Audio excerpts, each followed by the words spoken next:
This journey is very long, almost 2 years from the start. तो इस duration में हमें डीमोटिवेट नहीं होना है। बहुत सारे फेजेस ऐसे आते हैं जब लो मार्क्स मिलते हैं तो हम काफ़ी डीमोटिवेट हो जाते हैं, बट अपने आप को मोटिवेटेड रखना है, अपने फ्रेंड्स से या फैमिली मेम्बर से सपोर्ट लेके इस जर्नी पे कंटिन्यू रहना है, हार्ड वर्क करना है, और जितना हम हार्ड वर्क करेंगे उतना ही फल मिलेगा। So you will be successful and keep at it.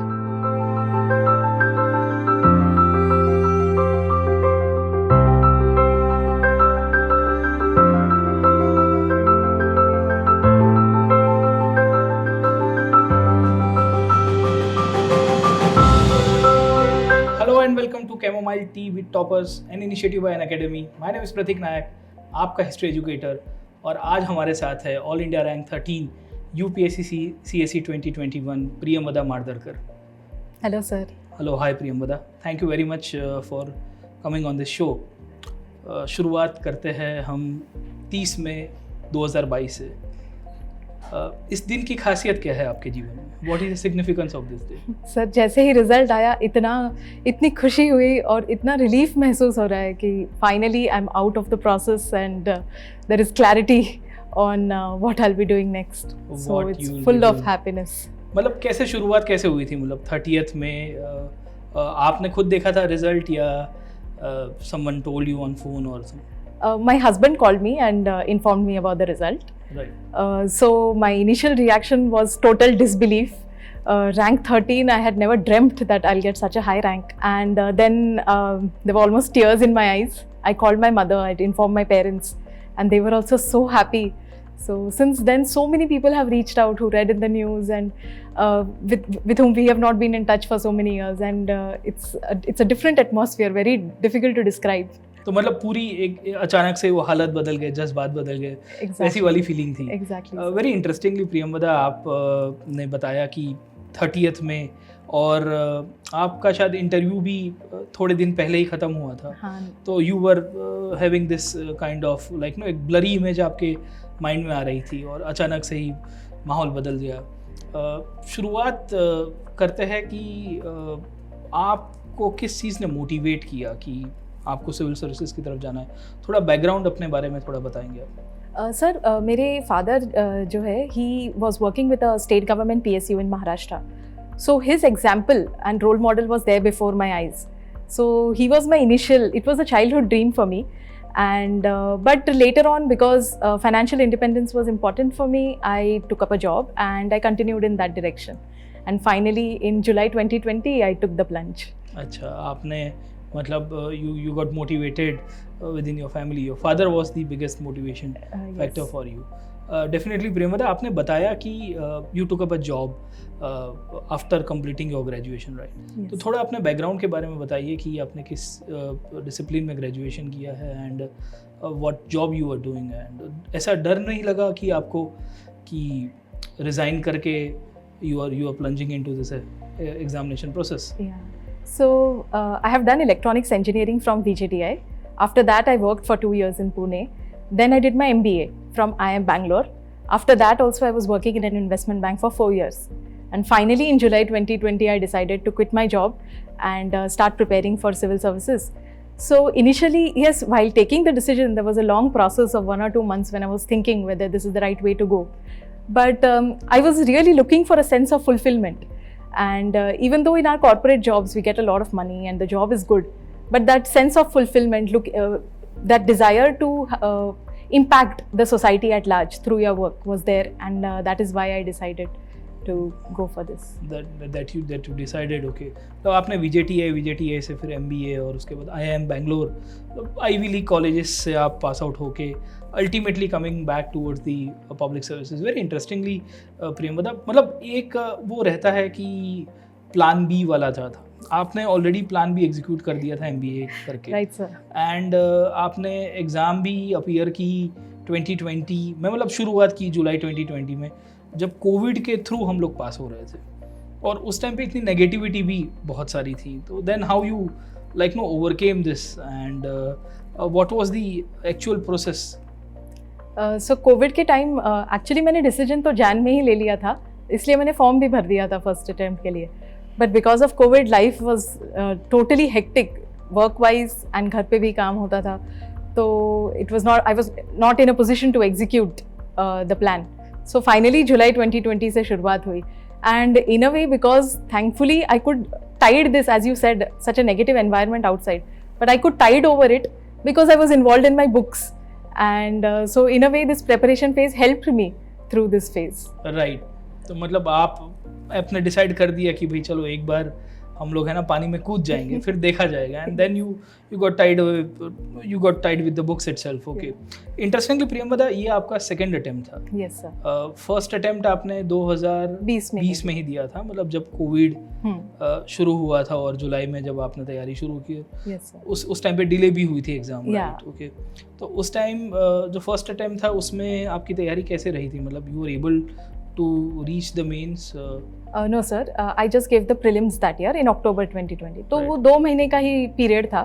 So in that 2 months I decided to prepare wholeheartedly for prelims. भले ही clear ना हो, but I went through all the main books. Not completely. I started in that journey. I also gave some mocks just to get a flavor of what this exam is. Right. So I obviously did not clear it that year. But that 2-month phase and the experience of giving that first prelims helped me in a way that I understood what is the requirement of this exam. And then when I started reading the books actually, then I knew what is important, what is not important, what to focus on. So in that way, my first attempt, though unsuccessful, was very helpful. Right. मतलब learning from the mistakes. Yes sir. 2020 के attempt से ही आपको ये समझ में आ गया था कि मॉक्स देना है और उसके बाद you are suppose to restart it once again. Okay. मतलब 20 की प्रीलिम हुई, उसके बाद you already had quit your job. Okay. मतलब फिर तो उसके बाद तो आपका माइंड बहुत ही क्लियर हो गया था. Yes, कि 21 की तरफ भी जाना है. और 2021 में भी यही हुआ कि वंस अगेन फिर वो आप देखोगे तो कोविड से हम लोग ओवरकम कर रहे थे. Yes, और उसमें भी फिर एग्ज़ाम क्वाइट डिले भी होती है. तो देन 2021 का आपका अप्रोच कैसा रहा था प्रीलिम्स का उस टाइम पे? So what I had decided because of my first experience, मुझे ये महसूस हुआ था कि 2-3 months before prelims I should focus on giving mock exams. So what I did was from October 2020 till 2-3 months before prelims, I was focused on reading the basic materials, basic books, keeping in touch with current affairs and covering my optional. So that was my main strategy. And then just 2 months before prelims, 2-3 months before prelims, I started attempting mock exams. Mock examination मतलब अक्टूबर 2020 से आप पकड़ के चलिए कि जुलाई अगस्त तक आपने integrated तैयारी की. Yes sir. और उसके बाद then once again you shifted back to the prelim centric approach. Yes. तो 2020 और 2021 में मतलब जो चेंज आपने खुद से नोटिस किया था, वो what was the change that you noticed in yourself and also in the UPSC pattern as well? क्योंकि 2020 का क्वेश्चन पेपर कुछ अलग प्रकार से पूछा गया. 2021 तो कट ऑफ 20 साल आपने देखा होगा 87 मार्क्स ही गया था. So as many people say, UPSC is unpredictable exam. So the pattern of the prelims pattern also keeps changing. And like this year, for example, there were some questions on sports which totally took me aback during the exam. I think what is important is that we keep our basics strong, because in any difficult paper there are always some questions which are within our reach and which we have studied through our basic books, and that can help us clear the cutoffs. Right. तो आपने basics के ऊपर focus किया in both of the attempts. Okay. And paper भी आपने देखा कि जो स्पोर्ट्स के क्वेश्चन हो तो you were able to attempt this out of the box questions in this year's prelims? No sir, I was nahi. My strategy was what I don't know, no unnecessary guesses, because then negative marking might hit me. Negative marking भी hit कर देगा. So my strategy was that I should identify which questions where even a guess, where is it safe to take a guess, and accordingly I attempted the paper. Very interestingly, मतलब आपने इस तरह से silos में ऐसे divide नहीं किया. आपने एक तो पहले इंटीग्रेटेड तैयारी की. हाँ. तो ये इंटीग्रेटेड तैयारी में प्रीलिम्स और मेंस दोनों की साथ में की. Yes, right. sir. तो उसमें कुछ सब्जेक्ट्स तो ऐसे होते हैं जो प्रीलिम्स और मेंस में ओवरलैप होते हैं. हाँ. But there are certain subjects जो खाली एक्सक्लूसिव प्रीलिम्स के लिए आ रहे हैं, एक्सक्लूसिव मेंस के लिए आ रहे हैं. तो उनके लिए आपका अप्रोच अलग कैसे रहा था? So I think maybe just 1 month before I started attempting mocks for prelims. So I think around May 2021. So I had not devoted much time to those subjects which are exclusively in mains. I did integrated preparation only largely. just 1 month I had touched upon few topics like governance and disaster management and security. And then most of my preparation for mains related topics was in the gap between prelims and the mains examination. तो थोड़ी बहुत हम लोग prelims की ही बातें करते हैं, मतलब prelims में the core areas are there and the other portion is the current affairs. Yes. तो core के अंदर अगर हम लोग थोड़ी बहुत आपसे हिंट लेना चाहेंगे कि से फॉर एग्जांपल हिस्ट्री है, पॉलिटी है, ज्योग्राफी है, तो how did you prioritise that subjects, okay, और सेकेंडली उसमें किस किस प्रकार से आपने सोर्सेज को डिसाइड किया?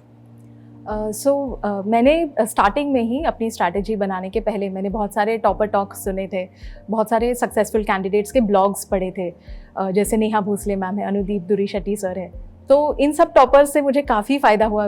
Even though have never met them but they are they have contributed in my success as well. And I made a broad plan कि कौन सी बुक लिस्ट है वो भी मुझे टॉपर टॉक से ही समझ में आ गई. And I also listened before even starting with the books. I also used to listen to videos. जैसे मृणाल सर के इकोनॉमी, आपके history videos, modern history videos, ऐसे में स्टार्टिंग में इवन राजतनिल मैम के ज्योग्राफी वीडियोस जो है. So my first introduction to the UPSC journey was through videos. Right. And that helped me because I understood what is important. And then when I started reading the books, the concepts were already there in my mind and I just had to fine tune it and focus on the important aspects. Yes. So जैसे modern history के लिए spectrum, polity के लिए Laxmikant, geography के लिए मैंने PMF IAS refer किया था, एनवायरनमेंट के लिए शंकर IAS की books. But even then I would like to specify that when toppers give these lists of books, it doesn't mean that we read it from first word to last word and we by heart it. It is very important to realize that in this process, the subject matter is so wide that we have to pick and choose and focus only on those things which are important. Right. As per the need of the exam. Right. मतलब ये वैसा हो गया कि इससे for example history की ही बात कर ले तो हिस्ट्री में आर्ट एंड कल्चर भी आ जाता है, मॉडर्न भी आ जाता है, तो you need to be specific about कि हिस्ट्री में गांधीयन एरा से क्वेश्चन आएगा ही या कॉन्स्टिट्यूशनल हिस्ट्री से क्वेश्चन आएगा ही कि रेगुलेटिंग एक्ट्स करके गए हम लोग, चार्टर एक्ट्स करके गए, या इस बार भी 1935 में वुमेन रिप्रेजेंटेशन को लेके एक क्वेश्चन बन गया था. तो डेफिनेटली आपने प्रायोरिटाइज किया, मतलब वीडियो से आप गए हो, तो उससे ही एक सवाल ये भी बन जाए, क्योंकि इंटरनेट और ये जो वीडियो लेक्चर्स है, मतलब अगर आप गूगल करेंगे या यूट्यूब के ऊपर खाली UPSC सर्च करेंगे तो you will get so many information, okay, तो उसमें भी प्रायोरिटाइज करना बहुत ही टफ हो जाता है. सो मतलब है ना, एक समुंदर जैसा है और समुंदर के अंदर से आपको फिर अपना रास्ता निकालना है.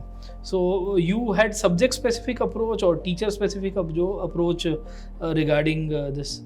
हाँ, तो मैंने I think I had taken a good amount of time in when I started my preparation to figure out which blogs should I refer to. Mostly topper blogs and topper videos I would listen. And then subject wise I made a plan. जैसे history के लिए क्या सुनना है and which books to refer. फिर art and culture के लिए Nitin Singhania, that is also a very bulky book. So again there also I used to highlight what I feel is important, because in this case actually previous year questions also act as a guiding light. Right. And that helps you to curate the content for yourself. Right. So I would follow this policy very strictly, because initially I tried reading the entire book and then I felt there is no way I can remember this on the day of the exam. Now I will remember when I'm reading, but on the day of the exam there is no chance, because I'll be giving the exam after 1 year. Right. So then I decided that I have to highlight what is important, and then when you start giving mocks, it automatically becomes a revision. And then that gets fixed in your mind as well. मतलब दो चीज़ें आपने balance की, एक तो mock दिया, हाँ. दूसरा एक गाइडिंग फोर्स के लिए आपने वीडियो से बुक्स की तरफ आए, ना कि बुक से वीडियो की तरफ. हाँ. मतलब you did actually reverse engineering kind of thing, कि पहले कंसेप्ट आपने जो भी बहुत सारे वीडियोस अवेलेबल है उससे आप जाके फिर देन यू लाइक नो आप पूरे होल से पार्ट की तरफ चले गए. हाँ. और फिर माइक्रो में जाके स्पेसिफिक प्री-वाईक्यूज के साथ आपने कनेक्ट कर दिया. अच्छा, इससे 2-3 चीज़ें समझ में आती है कि प्रीवियस क्वेश्चन आपने कितने साल के अटेम्प्ट किए थे, और मॉक क्वेश्चंस या मॉक टेस्ट भी अटेम्प्ट किया था, तो व्हाट वाज द नंबर्स? क्योंकि नंबर्स काफ़ी सारे लर्नर्स को भी क्वेरी होती है. कोई कहता है कि 10 अटेम्प्ट करने चाहिए, कोई कहता है कि 20 अटेम्प्ट करने चाहिए. मैंने ऑलमोस्ट 35 to 40 दिए थे. Right. But I think that number varies. A lot of toppers I used to say 80, 100, and I also started feeling, oh my god, I'm not giving that many. But I think it totally depends on your personal capacity, and how much you gain out of those mock tests is more important. I used to spend a lot of time analyzing those mocks, and I used to go through the solutions in detail, because in that phase of 2-3 months before prelims, I was not going back to my basic books. So my way of revision was only through these mock exams. Right. So so I used to spend a sufficient amount of time on those mocks, and that is why maybe I gave little lesser. And 15 days before prelims also, I had not given any mocks because I wanted to revise my content.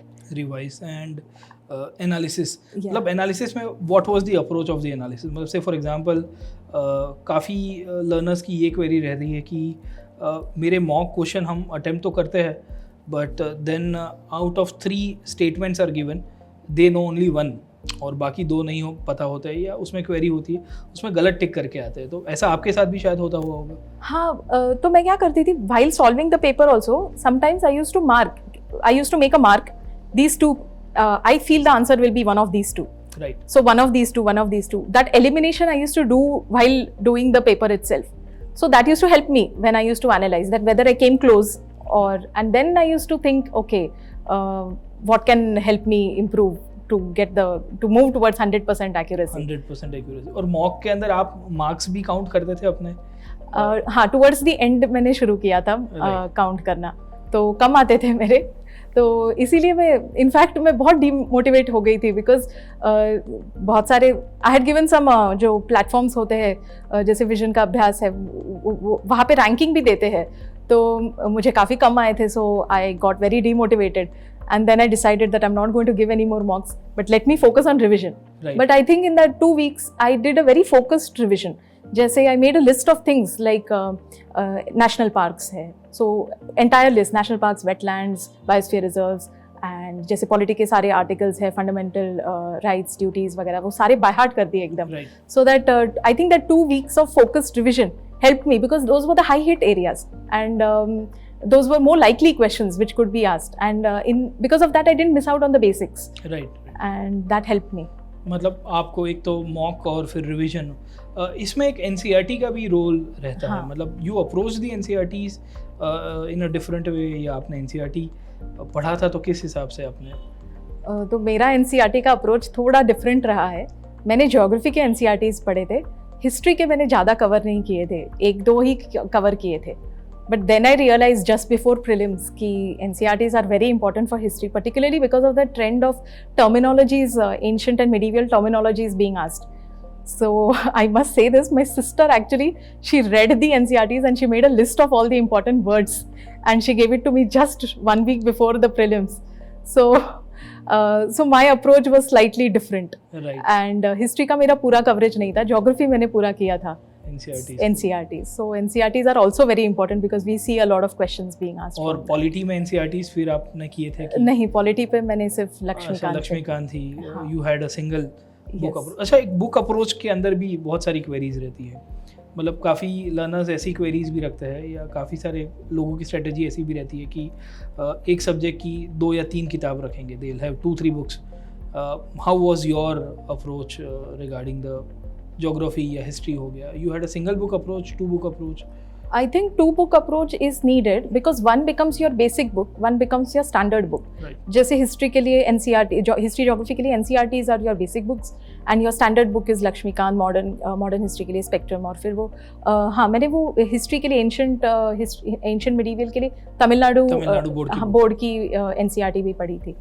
So I think few multiple but not many. और art and culture के लिए जैसे नितिन सिंघानिया मैंने पढ़ा था. Right. सो ऐसे multiple books रहे हैं. मल्टीपल, और मतलब बेस एनसीईआरटी से बनाया, and then you had a reference book और अ स्टैंडर्ड बुक जो सब कैंडिडेट्स पढ़ते हैं, और ज़्यादातर क्वेश्चंस उसमें से अटेम्प्ट हो भी जाते हैं. हाँ. अच्छा, एक ये भी देखने को मिल रहा है प्रीलिम्स की तैयारी के अंदर ही कि 2-3 questions out of the box आते हैं. वो पॉलिटी भी हो गया, वो ज्योग्राफी भी हो गया. प्रीलिम्स के अंदर आप देखोगे तो साइंस एंड टेक का वेटेज, एनवायरनमेंट सेंट्रिक क्वेश्चंस का वेटेज बढ़ गया है. उसको लेके आपने कैसे तैयारी की थी? एनवायरनमेंट के लिए मैंने शंकर IAS की बुक रेफ़र की थी एकदम इनिशियल डेज़ में. फिर बाद में मोस्टली करंट अफेयर्स पे ही फोकस किया था और साइंस एंड टेक भी करंट अफेयर्स के साथ ही कवर किया था. Although I think few topics, very few chapters of some biology I am not able to recollect. Some NCERTs, I think 12th standard biology है. बायोलॉजी की एक unit है पूरी, इकोलॉजी एक यूनिट है. तो ऐसे स्पेसिफिक मैंने रीड किया है, बट पूरा बुक पढ़ा है ऐसे नहीं है. पूरा बुक नहीं पढ़ा. हाँ, तो I think current affairs form the basis for my preparation in environment and science and technology particular. Science and tech और एनवायरनमेंट वाला करंट सेंट्रिक आपने किया, पर उसमें कोर एरियाज को आपने पहले जैसे शंकर IAS की बुक में से उसमें से कवर कर दिया और फिर उसके बाद then you shifted to the current centric portion. अब इसी सब्जेक्ट्स के अंदर यही क्वेरी होती है कि प्रीलिम्स के अंदर ऑलमोस्ट 30, 40, 50% ऑफ पेपर का जो वेटेज अब करंट सेंट्रिक भी हो गया है. तो करंट को लेके कैसी तैयारी थी आपकी? इनफैक्ट करंट से कंटेम्परेरी हो गया है. So that is also now it is not physically possible to, humanly impossible to cover 2-3 years of content of current affairs. But there are online compilations are available. And I also use these online compilations. Current affairs also on a daily basis also through online platforms I used to cover. And the monthly compilations, किसी भी coaching class के, I think candidates if they can pick one, and that is very helpful. Monthly compilations के साथ उसमें ज़्यादातर cover तो हो ही जाता है, बट इसमें एक क्वेरी ये भी रहती है कि न्यूज़पेपर्स का इम्पोर्टेंस क्या है? मतलब यू अप्रोच न्यूज़पेपर्स, आपने न्यूज़पेपर्स को स्टडी किया था कि नहीं किया था? तो मैंने द हिंदू का सब्सक्रिप्शन तो था. I used to glance through it, but serious reading नहीं होता था मेरा. मैं online daily current affairs platforms follow करती थी. Right. And but during the interview phase that changed because that time newspapers became very important. Newspapers became very important क्योंकि interview के लिए day to day opinion making भी करना पड़ता है और इंटरव्यू की तैयारी भी थोड़ी अलग से होती है. मतलब ओवरऑल आपका प्रीलिम्स का जो अप्रोच है उसमें अपने करंट में तो कंपाइलेशन सेंट्रिक आपने ध्यान रखा, बट यू मेड श्योर कि न्यूज़पेपर को मिस आउट ना करें. हाँ. अच्छा, ये पूरी की पूरी जो प्रोसेस थी प्रीलिम्स को लेके, उसमें नोट मेकिंग का इम्पोर्टेंस क्या था? मतलब what was the approach to the note making as well? Note makings मैंने ज़्यादा नहीं किया for both prelims and mains. Interview के टाइम मैंने थोड़े नोट्स बनाए because I realized that I am not a person who can read from my own handwriting. I prefer printed material. So, but I used to highlight, and then when I used to go back to that material, I used to only read what is highlighted. So that approach helped me. मतलब note की जगह आप highlight कर देते. मतलब this applied to the core subjects like history, polity as well? Yeah, so even for history, like spectrum is highlighted all over the place. And even mocks, as I said, I use the mocks का solutions for solution analysis करना है. हाँ, I use that for revision. So even in that I used to highlight.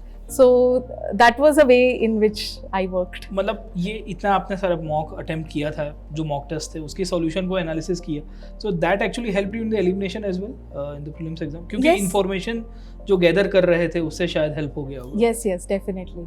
Right. Priyamvada, ये पूरी की पूरी जो journey है, ये जर्नी बहुत ही लॉन्ग एंड टायरिंग प्रोसेस रहता है, क्योंकि आपने तो 2020 से शुरू किया और फिर 21 और फाइनली 2022 के मई मंथ में आपका सिलेक्शन हुआ. तो during this whole process stress और एंजाइटी भी बीच में एक पार्टनर रहा होगा. अगर था तो आपने कैसे ओवरकम किया उसको? Yes sir, very rightly pointed out कि काफ़ी दिन आते हैं. There are so many lows, particularly when you start attempting mocks, because when you don't score, and there were many days where I would feel कि ये मुझसे हो पाएगा कि नहीं.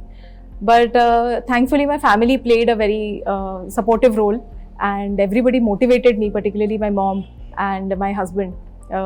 So they were a part of my journey, and because of that, and one more thing was because I was not preparing with aspirants, I didn't have a study circle as such, so there was no negativity as such.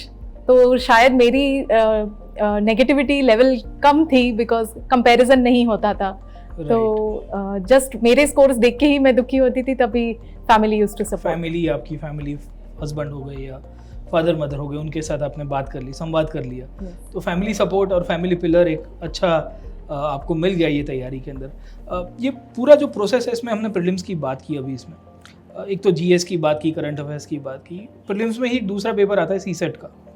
CSAT इस बार आपने देखा होगा तो बहुत complicated रहा था. 2020 में भी उसका जो लेवल ऑफ, ऐसे तो क्वालिफाइंग पेपर कहता है यूपीएससी, बट मेरा मानना है कि that is the paper that will either will decide कि आप मेंस लिख रहे हो कि नहीं लिख रहे हो. अभी तो जीएस तो दूर की बात हो गई है. What is your take on that? Yes, definitely CSAT, particularly the verbal ability section, the comprehensions are getting tougher. मैंने ज़्यादा प्रैक्टिस नहीं की थी बिकॉज मैंने कैट दिया था पहले MBA के लिए, तो I was comfortable with the line of questions. बस थोड़ा सा देख लिया था कि क्या प्रीवियस ईयर पेपर्स 2-3 पेपर्स ऐसे ऊपर ऊपर से देख लिए थे, और जो फॉर्मूलाज है, जो फ्रीक्वेंटली आस्क्ड क्वेश्चन है, उसके फॉर्मूलाज वगैरह रिवाइज कर लिए थे. Right.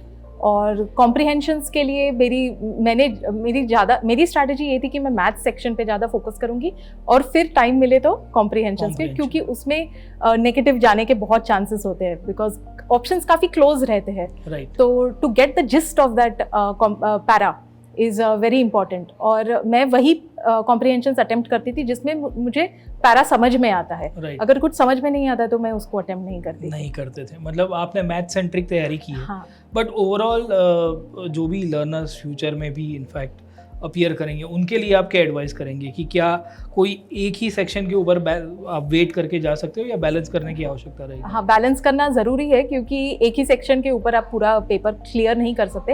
And plus because this exam is so unpredictable, हम बता नहीं सकते कि अगर सडनली मैथ्स की डिफिकल्टी लेवल बढ़ गई तो एग्जाम हॉल में नर्वसनेस आ जाएगा फिर. राइट. इसलिए दोनों सेक्शंस इक्वली इंपॉर्टेंट है. प्रैक्टिस थोड़ी करनी चाहिए पहले. मैंने ज़्यादा नहीं की थी, लेकिन कैंडिडेट्स को मैं यही एडवाइस करूंगी कि आपके बैकग्राउंड के ऊपर डिपेंड करता है. आपने पहले ऐसे क्वेश्चंस अगर सॉल्व किए हैं तो आपको शायद ज़्यादा फोकस करने की ज़रूरत नहीं है, लेकिन बिल्कुल अगर बैकग्राउंड नहीं है, इसलिए बेस्ट स्ट्रैटेजी यही रहेगी कि पुराने पेपर्स लास्ट 2 ईयर्स के आप एक बार सॉल्व करके देखें, क्या आप कट ऑफ क्लियर कर पा रहे हैं.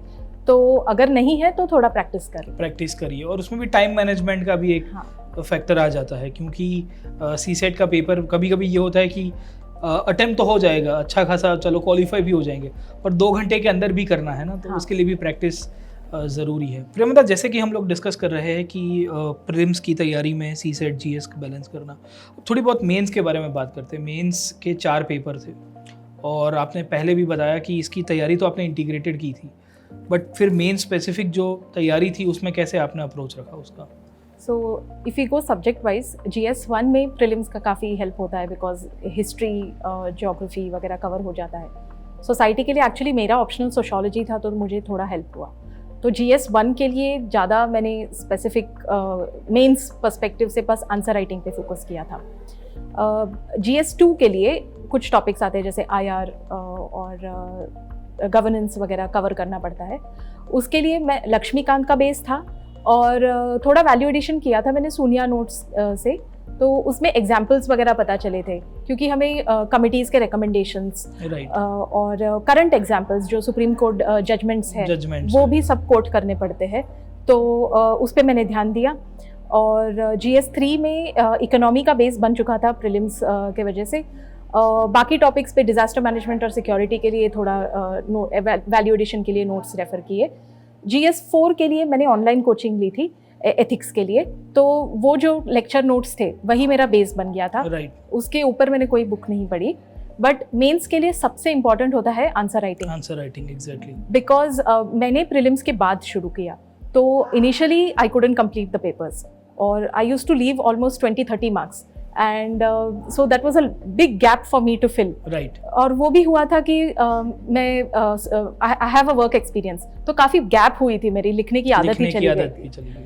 So then once I realized after my first mocks that my speed is very critical, तो मैं टाइम लगाने लग गई. एवरी डे like 1 hour मैंने डिसाइड कर लिया था कि हाँ 10 मार्कर 7 मिनट्स में होना ही चाहिए, तो मैं 1 घंटा टाइम लगा के फिर मैं अटेम्प्ट करती थी, प्रीवियस ईयर्स क्वेश्चंस अटेम्प्ट करती थी, और मैंने टेस्ट सीरीज भी ली थी तो वो भी अटेम्प्ट किया था. तो उससे स्लोली मेरी स्पीड बढ़ने लगी.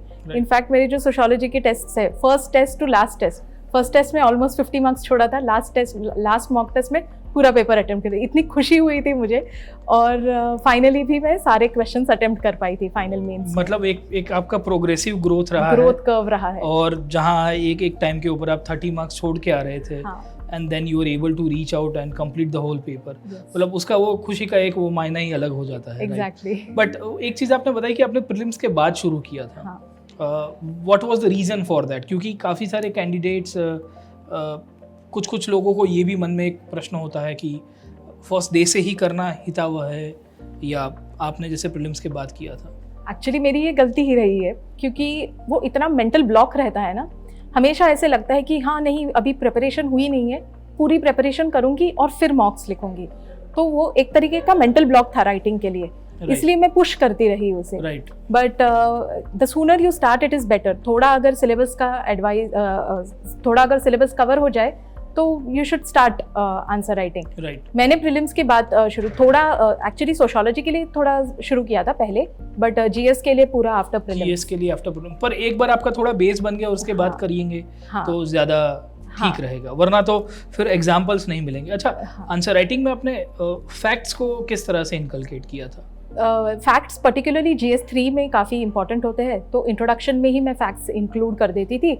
और मेरा अप्रोच वही था, इंट्रोडक्शन, बॉडी, कंक्लूजन और वेरेवर रेलेवेंट डायग्राम, जैसे पर्टिकुलरली आईआर में हम इंडिया मैप, वर्ल्ड मैप वगैरह इंक्लूड कर सकते हैं। तो फैक्ट्स जीएस 3 के लिए, और जीएस 2 के लिए Supreme Court judgments, articles, examples को आप सब्सटेंशिएट। अच्छा, एक जो कीवर्ड्स वाले जो प्रश्न आते हैं, एम्पलीफाई करिए और इलुसिडेट करिए, तो उसमें भी आप एग्जांपल्स दे रहे थे टू सब्सटेंशिएट द स्टेटमेंट? हाँ, examples were a main part of my answers, right, because that tells the depth of your understanding, right. So I used to make it a point to, तो इसके लिए मैंने topper answer copies भी काफ़ी refer की थी।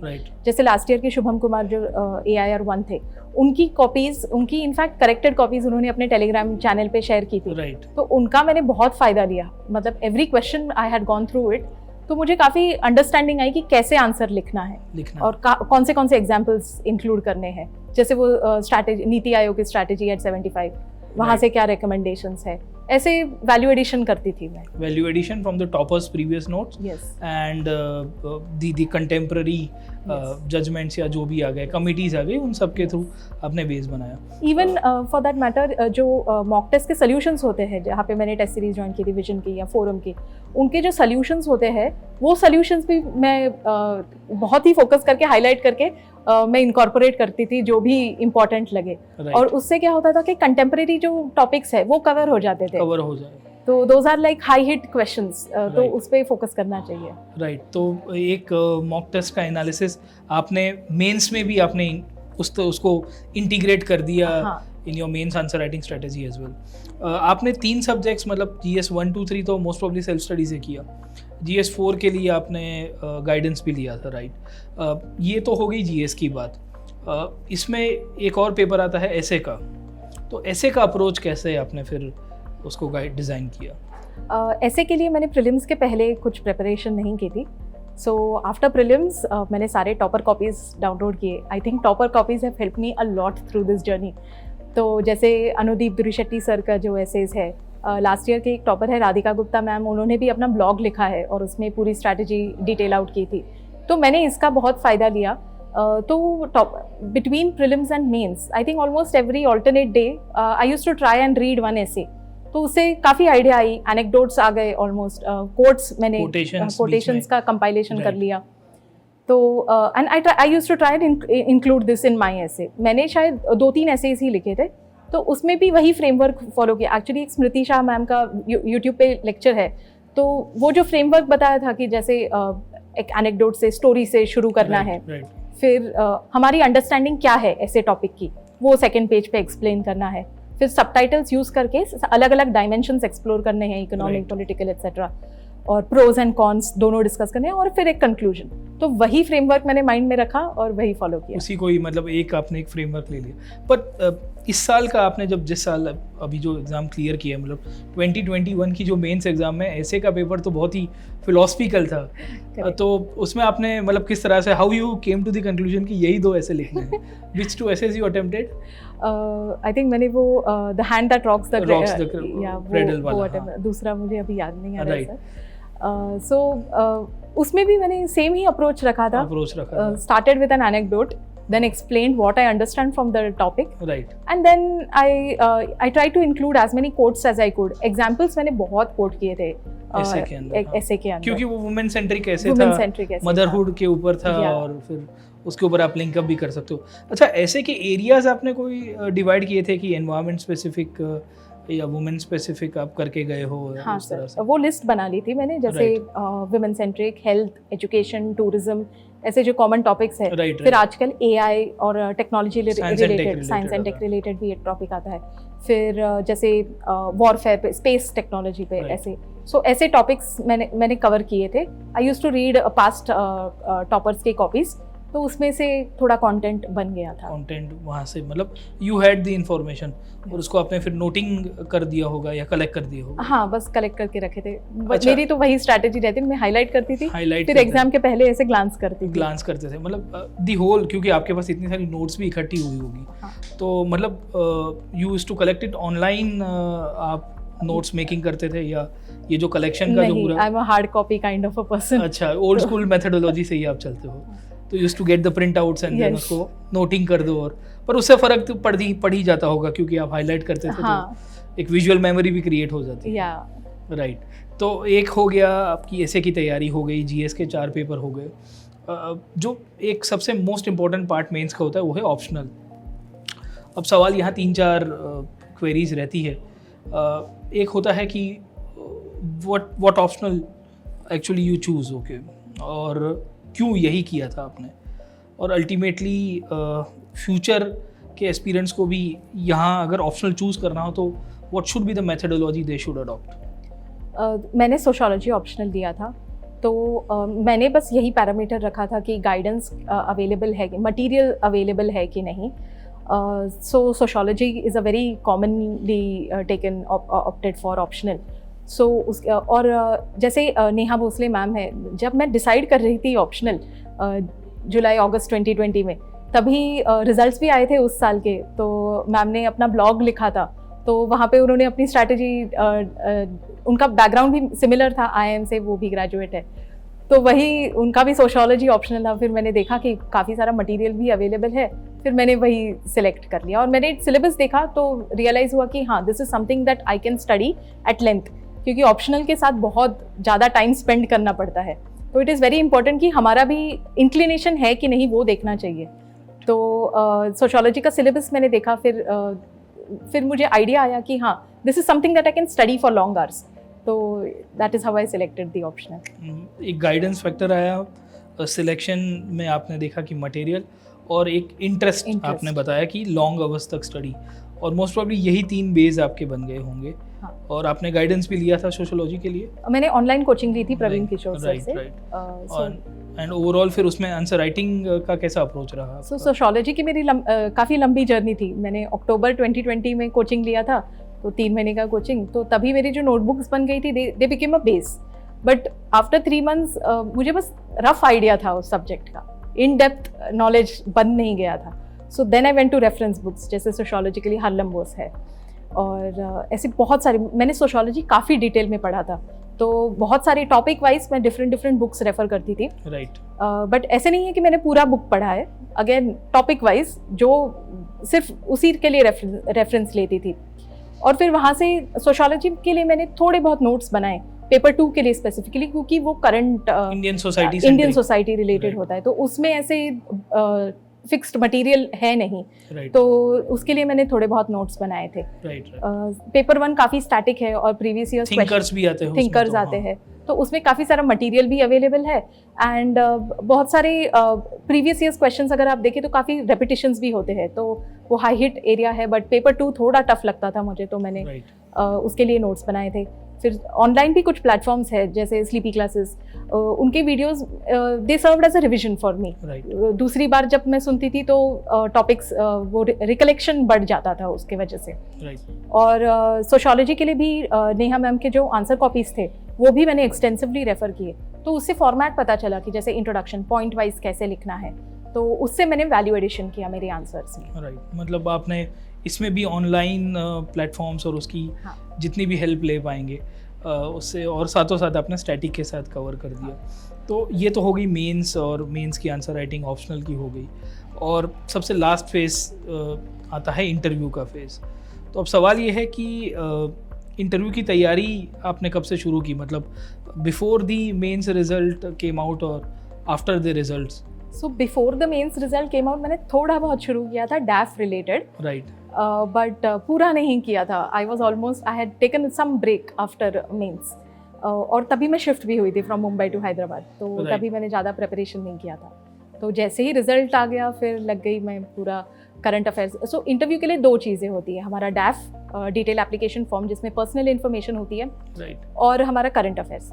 और डैफ देखा जाए तो मेरा तो इंटरव्यूअर्स प्लेग्राउंड था, बिकॉज बहुत सारा इंस्टीट्यूट्स भी है, एजुकेशनल इंस्टीट्यूट, इंजीनियरिंग से भी पूछ सकते हैं क्वेश्चंस, मैनेजमेंट से भी पूछ सकते हैं, फाइनेंशियल इन्वेस्टमेंट बैंकिंग का एक्सपीरियंस है तो उसमें से भी क्वेश्चंस आ सकते हैं. फिर मैं लैंग्वेजेस भी जानती हूँ, जर्मन, स्पेनिश, तो उससे भी क्वेश्चंस आ सकते हैं. तो बहुत सारी चीज़ें थी मुझे कवर करने के लिए, और काफ़ी सारी जगहों पे भी मैं रही हूँ, जैसे मुंबई, हैदराबाद, फिर पुणे, सिंगापुर, तो बहुत सारा, it was a lot to cover. Right. तो डैफ पे बहुत ज़्यादा फोकस करना पड़ा.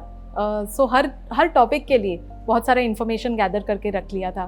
फिर जो हॉबीज़ वगैरह सेक्शन होता है, लीडरशिप वगैरह, उसके लिए भी पॉइंट्स बना के रख दिए Right. थे मैंने. फिर करंट अफेयर्स का, जैसे मैंने बोला कि पहले मुझे इतनी आदत नहीं थी न्यूज़पेपर रीडिंग की, लेकिन फिर इंटरव्यू के टाइम पता चला, क्योंकि डायरेक्टली ऐसे क्वेश्चंस आते हैं कि आज की हेडलाइंस बताओ. सो तभी मैं बहुत न्यूज़पेपर्स रीडिंग पे मैंने फोकस किया. ऑलमोस्ट 2 to 3 आवर्स में द हिंदू और इंडियन एक्सप्रेस पढ़ती थी, और उधर भी टॉपिक वाइज करती थी, जैसे अभी sedition law was in news, marital rape was in news. Right. और इंटरव्यू के लिए एक चीज़ ध्यान रखनी है, जो मैंने भी मेरे मॉक इंटरव्यूज से मुझे ही पता चला, क्योंकि तभी शायद परफॉर्मेंस इतना अच्छा नहीं था, तो तभी पता चला कि हमें बहुत ही क्रिस्प वे में आंसर करना है. Right. कि every topic 1 or 2 3 points only. जैसे एजुकेशन है तो उसमें तो बहुत सारा हम बोलते ही जा सकते हैं, उस पर बहुत सारी सजेशंस है, बहुत सारे पॉलिसीज है, लेकिन the interviewer doesn't, you have to tell him only 1 or 2 points which are Right. Very important. और क्वेश्चंस भी काफी ओपन एंडेड होते हैं. So what do you opinion think, based पूछते हैं ना. ओपिनियन बेस्ड, जैसे what do you think you can do about the education sector. तो उसके लिए बहुत सारी चीजें हैं, but you have to cut down and you have to have those 3 things at the top of your mind which you want to share. So वो ऐसे pointed वे में मैंने तैयारी की थी. एक ही वेंटर से एडवाइस मिला था कि जैसे हम ही हैड सेड कि we speak and we come, but have we answered the question, that is the main point.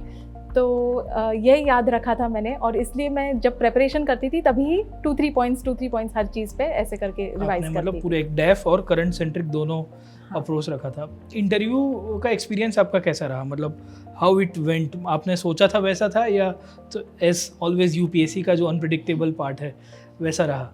मेरा इंटरव्यू काफ़ी स्मूथ रहा. काफ़ी कॉर्डियल बोर्ड था, टीसी आनंद सर का बोर्ड था, और ज़्यादा क्वेश्चंस मेरे वर्क एक्सपीरियंस पे पूछे गए थे. वो भी काफ़ी अनएक्सपेक्टेड क्वेश्चंस थे, क्योंकि मुझे आई नेवर एक्सपेक्टेड कि इतने डिटेल में मेरे ऑर्गेनाइजेशन के बारे में पता होगा बोर्ड मेंबर्स को. राइट. तो काफ़ी डिटेल में क्वेश्चंस पूछे थे, और उसी से एक्सटेंड करके फिर फाइनेंस और इकोनॉमिक्स पे, जैसे फिस्कल डेफिसिट, मोनेटाइजेशन, ऐसे क्वेश्चन, बजट के बारे में फ्यू हाइलाइट्स, राइट. ऐसे क्वेश्चंस पूछे गए थे. And simultaneously even my social sensitivity was checked, because I have a sociology optional. Optional as well. So education sector, और मैंने कुछ CSR एक्टिविटीज़ की थी ऑर्गेनाइजेशन में, तो उस पे क्वेश्चंस उस पे भी क्वेश्चंस रहे थे. तो ओवरऑल आपका डेफ और वर्क एक्सपीरियंस, और थोड़ा बहुत आपने कहा कि वर्क रिलेटेड जो भी बैकग्राउंड था उसके ऊपर से क्वेश्चन आया. तो ओवरऑल आपने 3 स्टेजेस की पूरी जर्नी रही है. इसमें अगर आपको सिंगल लाइन में कंक्लूड करना हो, या एक पॉइंट में आपको बताना हो कि what was the biggest challenge that you face throughout this 3 phases, prelims, mains and interview, and finally getting selected?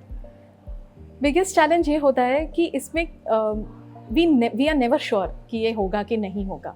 So daily motivation करना वही सबसे बड़ा चैलेंज होता है, अपने आप को मोटिवेट करना. राइट. कि you have to sit, you will do it. यही अपने आप को बताते रहना है कि you will do it and go ahead. बस हम होंगे कामयाब. हाँ. और वही है कि एक्सटर्नल फैक्टर्स की जगह आप इंटरनल मोटिवेशन लाइए, और एक सोचिए कि क्यों करना है, why we are doing this. अगर ये चीज़ क्लियर होगी तो डेफिनेटली एक स्टेज आगे बढ़ने में मदद मिल जाएगी. Thank you very much Priyamvada, आपने अपनी जर्नी के बारे में हमें बताया कि right from prelims, mains and interview कैसे तैयारी की जाए. Now let's look something more about your personal side. हम उसके लिए आपको कुछ क्वेश्चंस पूछेंगे in the form of rapid fire, और आपसे कुछ इन्फॉर्मेशन या कुछ जानकारी लेने की कोशिश करेंगे. I'll ask you few of the questions. What makes you sad? Preparation के टाइम तो लो marks in tests. Low marks और टेस्ट प्रिपरेशन के टाइम के ऊपर, और ऐसे नॉर्मल टाइम के ऊपर फैमिली के साथ अगर कुछ झगड़ा हो जाए कुछ हो जाए तो, but that's parcel and parcel of life. So चलिए, वेरी इंटरेस्टिंगली